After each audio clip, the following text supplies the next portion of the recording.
나의 직업은 1831로. 부재 잃어버린 나의 직업 1831로.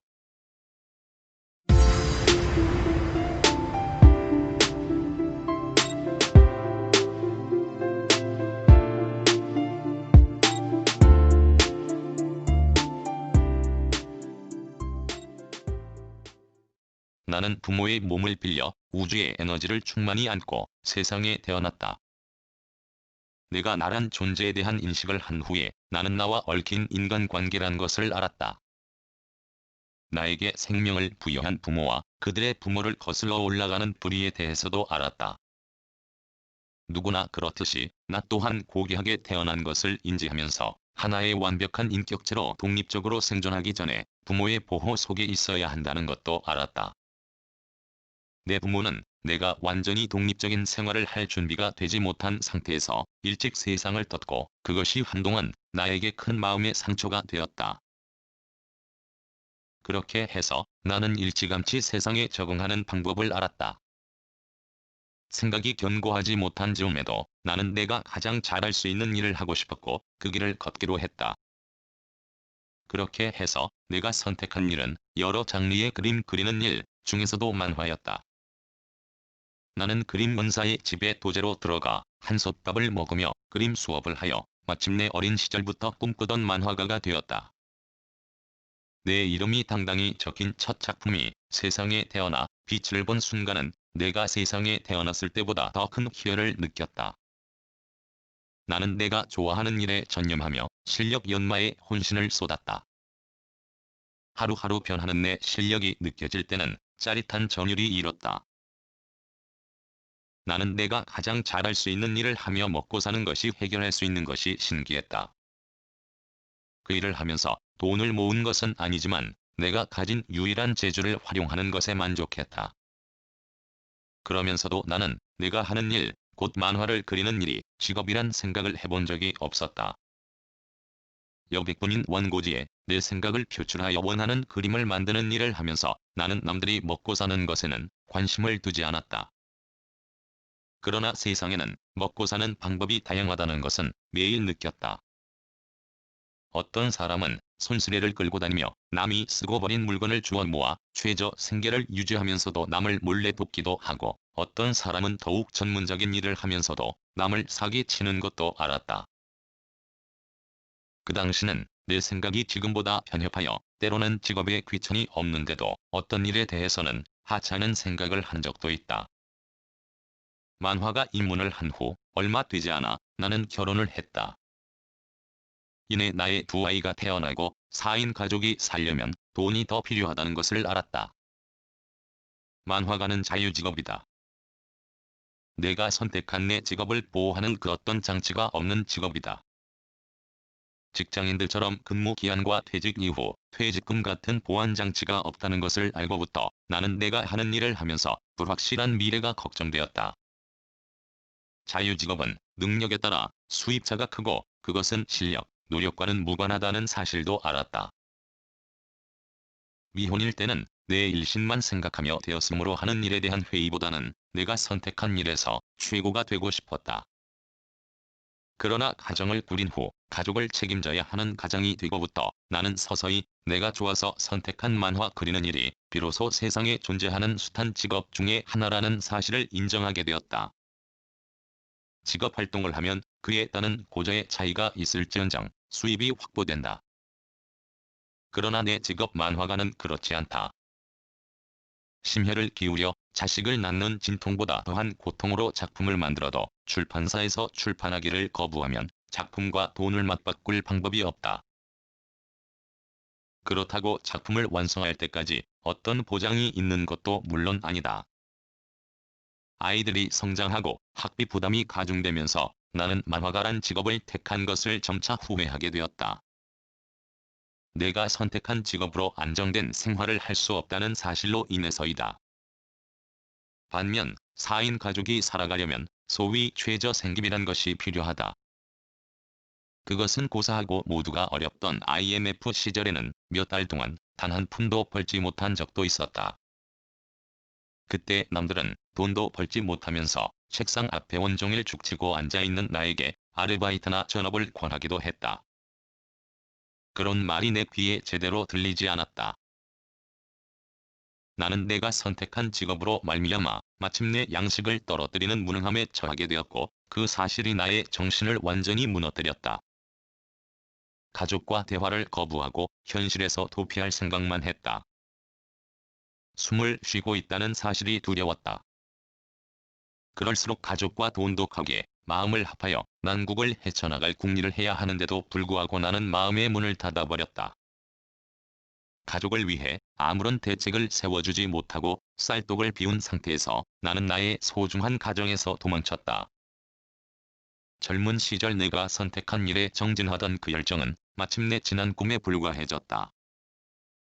가정에서 도망쳐 자연에 묻혀 살면 세상 모든 것이 잊힐지 알았다. 그렇지 않았다.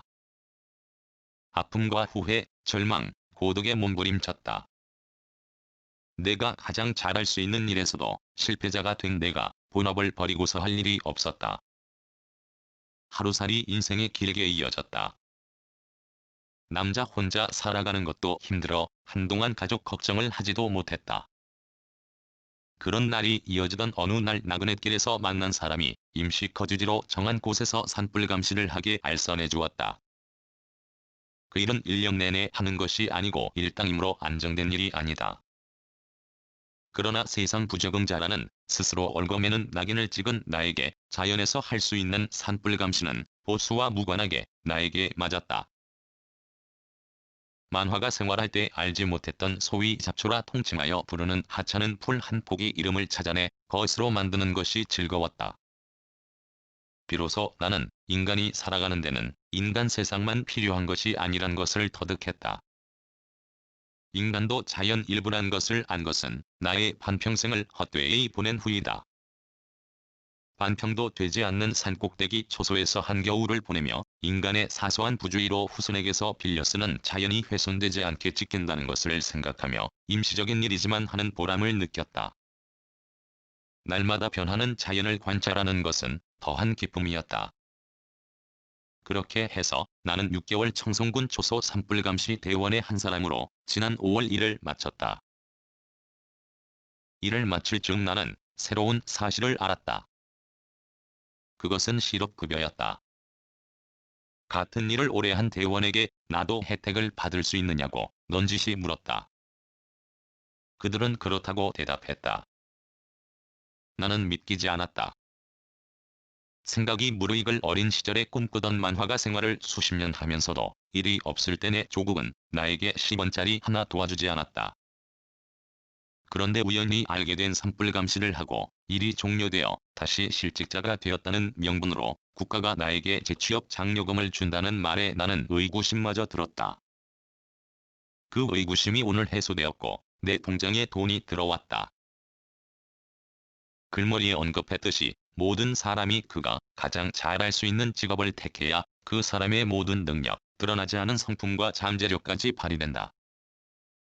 급변하는 현대는 예전에 철통 갖다던 전문적인 일을 하는 사람도 하룻밤 사이에 실업자로 만든다. 우리가 부모의 몸을 빌려 세상에 태어나 양육을 받으며 제도 교육과 선택 고등교육을 받는 것도 가장 잘할 수 있는 직업을 찾기 위함이라 해도 헛말이 아니다. 그 기회를 상실하고 엉뚱한 일을 하며 생계를 유지하기 위해 이 일 저 일 닥치는 대로 하며 사는 사람도 허다하고 그 중에 나도 포함된다. 그렇지만 작품 활동을 중단하고 자연에서 남이 보기에는 하찮은 일을 하면서도 그 일에 대해 감사하고 그 일터에 감사한 마음을 한순간도 놓친 적이 없다. 일과 연관지어 자연을 관망하면서 자연에서 느끼는 사소한 흐름을 놓치지 않고 나는 내 기억 공간에 차곡차곡 정리한다. 언젠가 다시 내가 가장 잘할 수 있는 일, 곧 만화가로 돌아갈 꿈 같은 날이 올 때를 대비하여 비록 작금의 제처지가 그림을 그릴 형편이 못되지만 그림을 그리기 위한 준비 작업인 글쓰기를 소홀히 하지 않는다. 예전 나는 만화가 노릇하면서 내가 태어난 나라가 진정한 의미의 사회보장제도가 과연 있는지가 궁금했다. 대한민국의 부자들은 수두룩하고 빈자도 그렇다. 그러나 진한내 직업 만화가는 극소수다. 그들 중 대부분이 인기 만화가 노릇하며 떵떵거리고 사는 것도 아니다. 그들은 그들의 불확실한 현실과 미래와 싸우며 오늘도 작품 활동을 할 것이다. 그런 그들이 나는 자랑스럽다. 나는 그것을 극복하지 못하고 엉뚱한 일을 하며 헛된 시간을 보내고 있다. 나는 예전 내 직업 고위번호인 18315를 찾고 싶다. 한국 표준직업 분류에 따르면 모든 직업은 고위번호가 있다. 어떤 일을 하건 이 고유번호의 의미를 진정으로 생각하며 직업활동을 영위하는 사람도 드물 것이다. 나는 이 고유번호에 남다른 의미를 부여하며 오늘도 잃어버린 모든 것들에 대한 희망을 버리지 않는다. 만화가 생활할 때도 그랬고 무일푼으로 집 없이 떠돌이 생활하면서도 나는 내 양심에 위배하는 짓은 하지 않았다. 만약 내가 그런 마음만 먹었다면 세상과 타협하며 어쩌면 부와 명성을 지금쯤 움켜쥐었을 수도 있을 것이다. 나는 아름다운 세상을 꿈꾼다. 농경사회, 산업사회를 거쳐 지금 우리는 지식정보화 사회에 살고 있다. 이급 변하는 세상에서는 직업관이 흔들릴 수밖에 없다. 그렇다면 무엇이 모든 사람의 자산이 될 것인가? 그것은 바로 성품과 정직성이라고 나는 감히 단언한다. 어떤 직업은 자질과 노력만으로도 그 분야에서 최고가 되지 못한다는 것을 나는 안다. 어느덧 반평생을 보낸 나는 내 성품으로 남을 속인 적이 없고 순수 의식을 추구하려는 욕망을 늘 버리지 않고 살았으며 그것은 지금도 마찬가지이다. 언젠가 나는 잃어버린 나의 직업 18315를 찾을 것이다. 2009년 6월 11일